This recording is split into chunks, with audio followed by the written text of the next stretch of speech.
Vasco da Gahoy ay ipinanganak sa Inabangan, Bohol noong ika-17 taon. Walang kasulatan ukol sa kanyang mga magulang, kapanganakan at kabataan. Ang kapatid ni Dagohoy na alagad ng batas ay inatasan ng Heswitang pari ng distrito na Inabangan, si Padre Gaspar Morales, na dakutin ang isang katutubong lumabag sa batas. Ngunit ang kapatid ni Dagohoy ay namatay.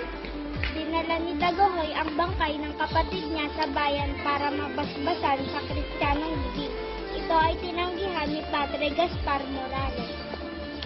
Hindi po ating ibigay ang Kristiyanong libing sa isang namatay sa makikipaglaban. Nagalit si Dagohoy at sinumpang magliliganti. Naghikayat siya ng 3,000 katao na sumama sa kanya sa kabundukan. Ang unang sinalakay nila Dagohoy noong 1744 ay ang lupain na pag-aari ng mga Heswita. Sa kabundukan pagitan na Inabangan at Taliban, tinitig ni Dagohoy ang kanilang kuta. Idineklara ang kalayaan ng Bohol. Nagtayo ng moog na tanghulan ng paligid at ng mga bahay para sa dumaraming tumapi sa kanya. Nagtanim sila Dagohoy ng pagkain na ikabubuhay. Lumipas ang ilang araw, sinalakay nila ang bayang hawak ng mga Kastila. Sunod natin sasalakayin ng mga bayang hawak ng Kastila. Sugod! Ano? Dagohoy, kakalabanin natin ang mga Heswita? Matagumpay na sinalakay nila ang mga kampo ng Kastila, simbahan at mga lupang pag-aari ng mga Heswita.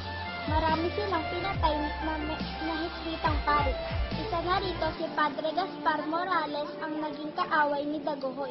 Nang tumagal, hindi na pansariling dahilan kundi kalayaan ng Bohol ang ipinaglalaban sa mga Kastila.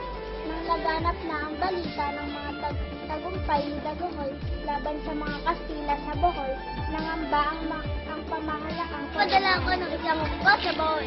Sabi ni Don Pedro Lechuga, ngunit tinalo nila Dagohoy ang mga hukbong ipinadala sa Bohol at umatras sa Zamboanga ang mga Kastila. Sinubukan din ng gobyerno ang payapang paraan ng pagsibok sa kanila. Natigilan na ang labanan, ngunit hindi ito natin ang nangyari. Heswita sa Bohol. Umayag si Dagohoy na makipag-usap. Hinimok ng mga Recoletos masumukong ngunit magalang itong Ako ay tumanggi. nangangakong patatawarin ang mga rebelde kung sila ay susuko. Ngunit tumanggi rin si Dagohoy. Naniniwala siya na masaya ang mga tao at malaya. May palagay na namatay si Dagohoy bago mag-1829. Pinagpatuloy ng mga rebelde ang laban para sa kalayaan. Ang himagsik ni Dagohoy ay tumagal ng 85 taon, mula 1744 hanggang 1829. Nang madaig ang mga Pilipino, may 19,420 Boholano ang sumuko, 3,000 ang tumakas at 400 ang namatay sa laban. Humanga ang Gobernador General sa tapang ng mga rebelde, kaya't pinatawad niya ang mga ito at hinayaang makabalik sa bukuan at balikan, katikban at bilang. Dito po nagtatapos ang pag-aalsa ni Dagohoy.